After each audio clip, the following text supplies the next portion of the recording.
అమ్మ లేకుండా ఒక్కరోజు కూడా నేను ఉండలేను. ఏ మాధవ్ లేకుండా ఉండగలవా? రేపు తనకేమైనా అయితే don't blame me Shekhar. Don't misunderstand మీరా.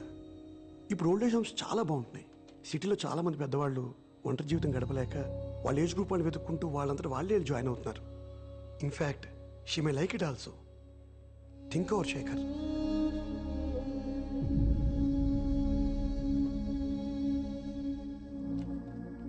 నాని, అమ్మా డాక్టర్ ఏమన్నాడు?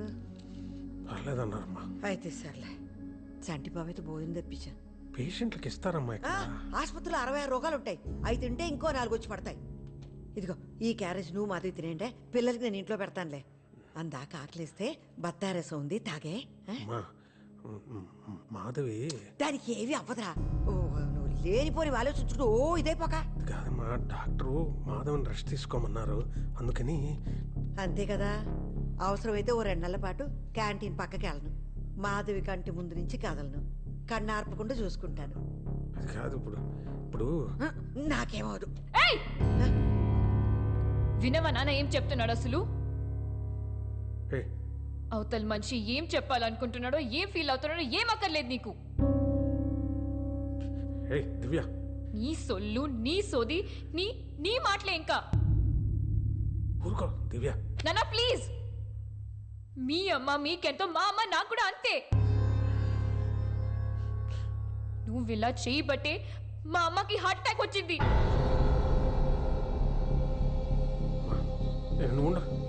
డాక్టర్ చెప్పారు అమ్మకి నువ్వు ఎంత దూరంగా ఉంటే అంత మంచిదని.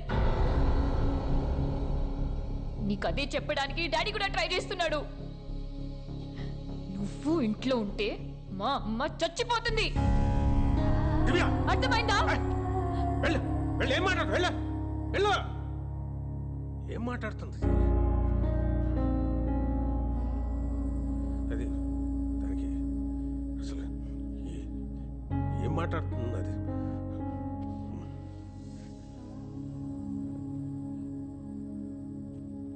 సరే నేను వెళ్తా. లేదు, అందులో ఉప్మా ఉంది, తినే. చంటి అక్కడ ఉన్నాడు, క్యాంటీన్లో పని ఉంటే అదేదో.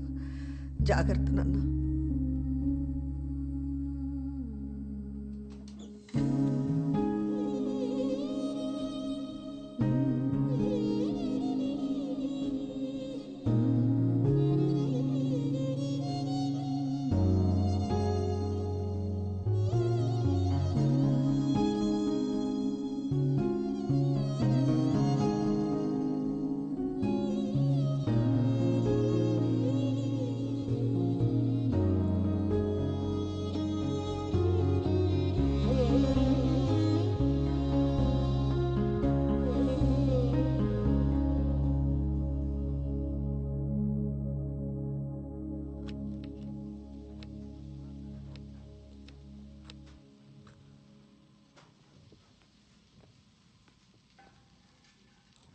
అదే నువ్వు వచ్చావెందుకు? నేను చూసుకునేవాడిని కదా. రైట్ సీను, మాధవ్ ఒంట్లో బాగుందా? ఇంటికి తీసుకెళ్లారా? హాస్పిటల్లోనే ఉందా? ఏమైంది? అయ్యో ఏడుస్తున్నావు ఎందుకు? ఉల్లిపాయలు. తల్లిపాలు తాగి రొమ్ము గుద్దాడని చెప్పక ఉల్లిపాయలని దొంగ తిరుగుడు ఎందుకతా? అసలు ఏమైంది? పాపం బేబతిని కొడుకు కోడ్లు ఇంట్లో నుంచి గంటేసారి చెప్పలేదా నీకు? ఏం మాట్లాడుతున్నావు నువ్వు? ఎంత చేసావద్దా ఇంటికి? ముసల్దానివి అని కూడా చూడకుండా ఈ వయసులో నిన్ను రోడ్ల పడేసారిని తెలియగానే ప్రాణం అల్లాడిపోయిందనుకో. 24 గంటలు నా కొడుకు, నా కోడ్లో, నా మనవడు అని ఆరాటి పడిపోయేదానివి. విజయతాల అల్లుడు సూరిబాబు హాస్పిటల్లో కంపౌండర్ కదా, ఆ పిల్లాడి చెప్పకపోతే నాకు కూడా తెలియదు. అయ్యో నువ్వేం బెగ్గపట్టుకోకు. మా విజయబాబుకు అమెరికా ఫోన్ చేసి చెప్తే ఆవిడ తీసుకుని అర్జెంటుగా ఇక్కడికి వచ్చి ఎంత ఇదైపోయాడో. అందరూ మీ శేఖర్లో ఉండరద్దా? నా కొడుకు గురించి మాట్లాడాలంటే నువ్వు నీ కొడుకు ఇంకో జన్మెత్తాలే. తల్లి బిడ్డలన్నాక 190 ఉంటాయి. నా కొడుక్కి ఎప్పుడేం చేయాలో తెలీదా? నీకెందుకే? నా కొడుకు కోడల కోసం 4 రోజులు బయట ఉంటాను తప్పేటి? దాని ఆరోగ్యం కోసం ఏమైనా చేస్తా. 2వ రోజే అత్తయ్య నన్ను ఎత్తుకుంటూ వచ్చేదా? అనుకోవడానికైనా అరుచుకోవడానికైనా నాకది దానికి నేనే. మధ్యలో నీలాంటి తప్పేలా మోహన్ దేవతైన దూరితే శుంఠి కరగదీసి నారికి మీద అంటించేస్తానే గుంటగానా. గోరోజనానికి ఏం తక్కువ లేదు ముసల్దానికి, తండ్రి తరిమేసిన.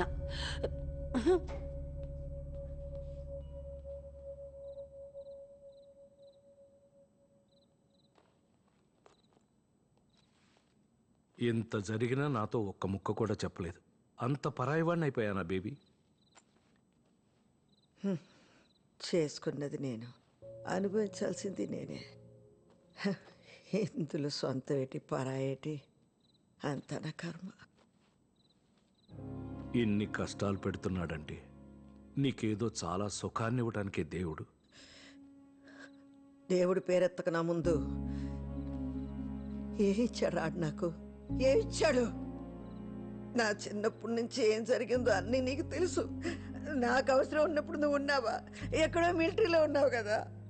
పెద్ద గాయకురాలు అయిపోదామని స్కూల్లో పాటలు అయి పాడితే మా బాబుతో చిత కొట్టించి నా నోరు మూయించేశాడ్రా మీ దేవుడు. వయసు వచ్చాక ఒక అబ్బాయిని ఇష్టపడి పారిపోయి పెళ్లి చేసుకుని అప్పుడైనా నాకు నచ్చినట్టు బతకొచ్చు అనుకుంటే పెళ్ళైన ఏడాదికే మా నాన్నగారిని నా చేతిలో పెట్టి నా మొగుడిని చంపేశాడు నీ దేవుడు. దిక్కు మొక్కులేక చంటి పిల్లాడుతున్నాడు రోడ్డు మీద నిలబడితే ఆదరించడానికి ఎవడూ లేడు సరిగదా. వయసులో ఉందని ప్రతి విధవర మీద కట్టేశాడురా. నన్ను కాపాడుకుంటా, పిల్లాన్ని పెంచుకుంటా, రెక్కలు ముక్కలు చేసుకుని అన్నీ సంపుకుని మొగాడికి మొగుడులాగా బతికాను. ఆడు బొట్టుతో సహా అన్ని లాక్కెళ్ళిపోయినా బంగారం లాంటి బిడ్డని నా చేతికి ఇచ్చాడు అనుకున్నాను రా. ఇప్పుడు ఆడిని కూడా దూరం చేశాడు సంటి. నన్ను ఒక్కసారి చంపితే సాలదని కొట్టి చంపుతున్నాడు రా దేవుడు. రమ్మన్నా ఎదురుండని దేవుడిని ఆడో నేను తేల్చుకుంటాను, చూస్తాను. ఎక్కడికి? నేను వస్తాను తాళం వేసి. ఇదిగో నువ్వు నా వెనకాల వస్తే నా మీద ఒట్టు, వెళ్ళిపో. నిన్ను చూస్తుంటే నాకు భయం వేస్తుంది బేబీ. చచ్చిపోనులేరా, చచ్చిపోను.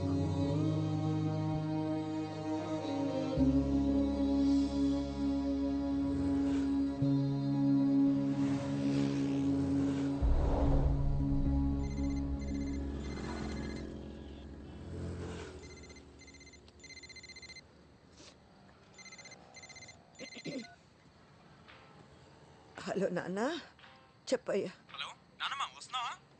ఎక్కడికి? అదేంటి నానమ్మ, చెప్పా కదా ఇవాళ సోల్ శాంటే ఎగ్జిబిషన్ లో నా బ్యాండ్ షో ఉందని.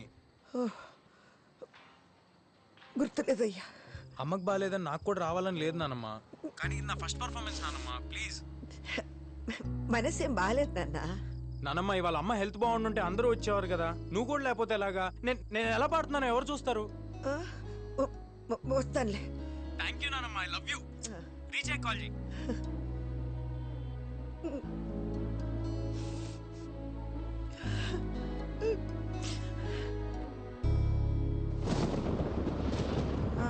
ఇక్కడే.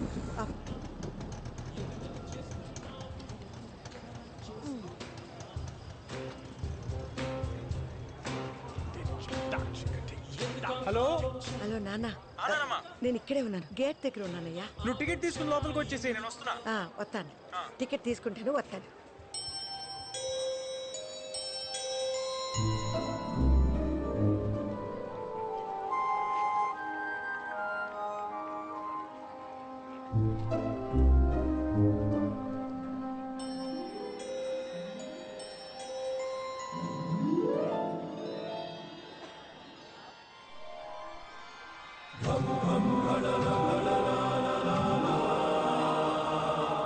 ఓయ్ పెద్దమ్మ, నువ్వు వెతికేది నా దగ్గర ఉంది. దా దా నేనే ఎతకట్లేదు, ఏళ్ళ అవతలకే. దా దా దా దా పెద్దమ్మ. ఇప్పుడు జాతకం అంటే తలరాత బ్రహ్మదేవుడు రాసింది. ఒక 100 ఇవ్వు, నీకు కావాల్సింది నీకు తిరిగి ఇచ్చేస్తాను. డబ్బులు లేవు, గిబ్బులు లేవు. నోరు ముసురు ఏళ్ళ అవతలకే. బెమ్మంట రాచాడంట. వామ్మో, దేవుడంటే అంత కోపమా? ఏదో రాశాడన్నావుగా? ఏ రాశాడు? కూత కోయల్లాగున్నా రాత గాడిదలు కాస్తుందని. అవును పెద్దమ్మా. ఏటవును? అవును పెద్దమ్మా, నీ కొత్త కోయిలే నీ రాత గాడిదే. కానీ ఆ రాతకి నీ కోతకి లింక్ ఉంది పెద్దమ్మా. ఇదిగో ఇది పెట్టుకో.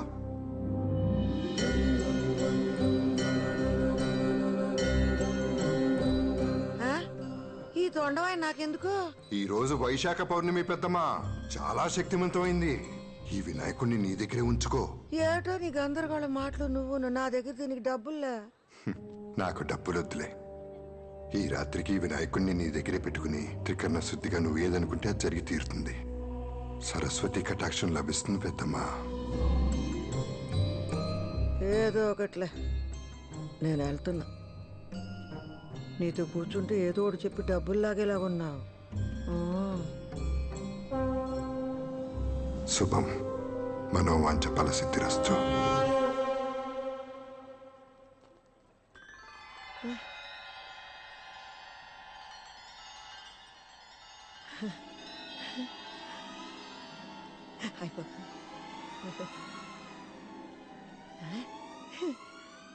సావిత్రి, బాబు ఎవరన్నా ఉన్నారా?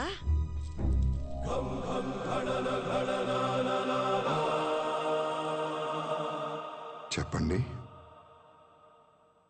మిమ్మల్ని ఎక్కడో చూసినట్టుందండి.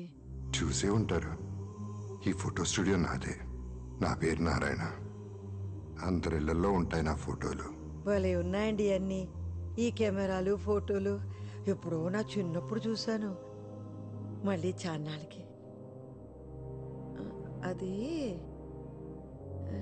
భానుమతి గారు. ఆ, నా పేరు సావిత్రి గాని చిన్నప్పుడు అందరూ నన్ను భానుమతిలాగా ఉన్నావు అనేవాళ్ళు. ఇప్పుడు కూడా అందంగానే ఉన్నారుగా. మీరు నన్ను పాతికేళ్ళప్పుడు చూడాల్సింది. నేను కాదు, మీరు చూడాల్సింది చేయాల్సింది చాలా ఉంది. అంటే అక్కడ కూర్చోండి. మిమ్మల్ని 25 ఏళ్ళు ఉన్నప్పుడులా ఫోటో తీస్తాను. ఇక్కడ ఎగ్జిబిషన్లా లేదండి. పిట్టల ధరలు కోతల రాయలు కూడా పలుకుని టెంట్లు వేసుకున్నట్టు ఉందండి. హాయ్, ఎంతండి ఫోటోకి? మీరు తీయించుకుని ఒక అరగంట అలా తిరిగేసి రండి. ఫోటో నచ్చితే మీకు ఎంత అనిపిస్తే అంత ఇవ్వండి. నిజంగా అందంగా వస్తుంది కదండి ఫోటో? మీ అందమే మీకు వస్తుంది, చూస్తారుగా. మాట ఇచ్చారండి. 25 ఏళ్ళ పడిచిపిల్లని అయిపోవాలండి నేను.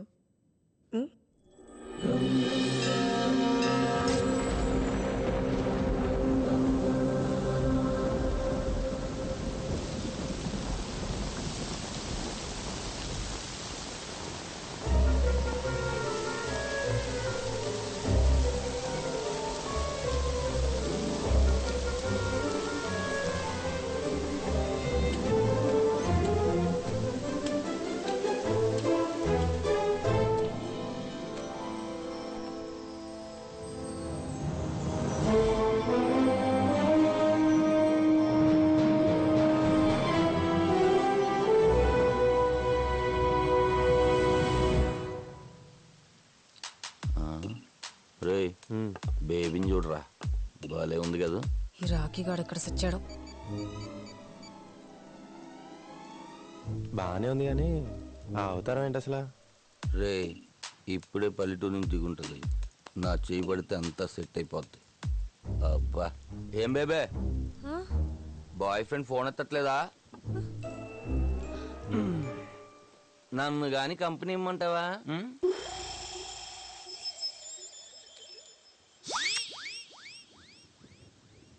నాతో మాట్లాడుతున్నావా? నీతోనే బేబే.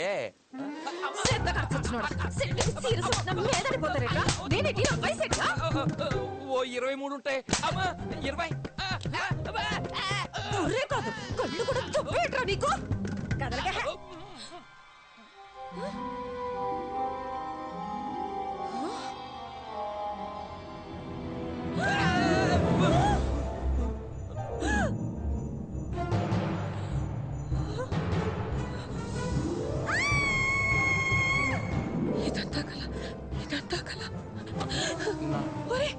ఐఎమ్ సారీ అండి.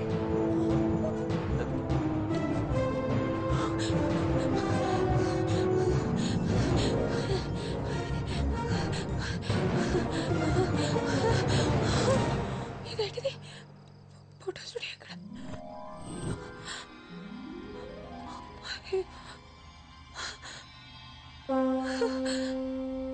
ఇక్కడే కదా ఉండాలి.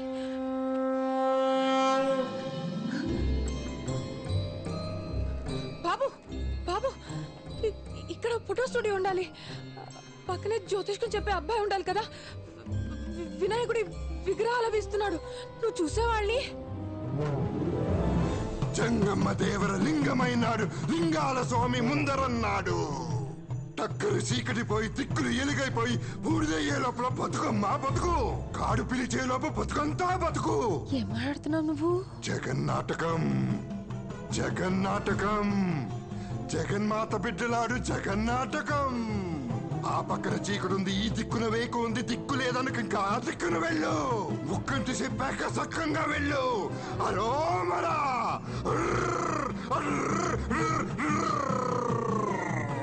హరో మరా.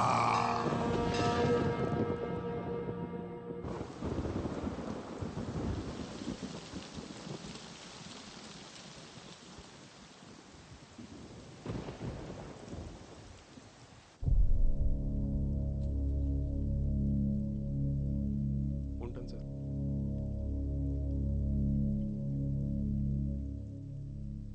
పోయింది, ముసల్ది పోయింది. అమ్మో ఎంత టార్చర్ పెట్టింది. పీడ విరగడైపోయింది. అమ్మా. పోయింది కదే, పోయిన వాళ్ళు తిట్టకూడదు. అబ్బా మీరు ఊరుకోండి, ఏమన్నా చెప్తారు మీరు. Let's all celebrate. Let's party.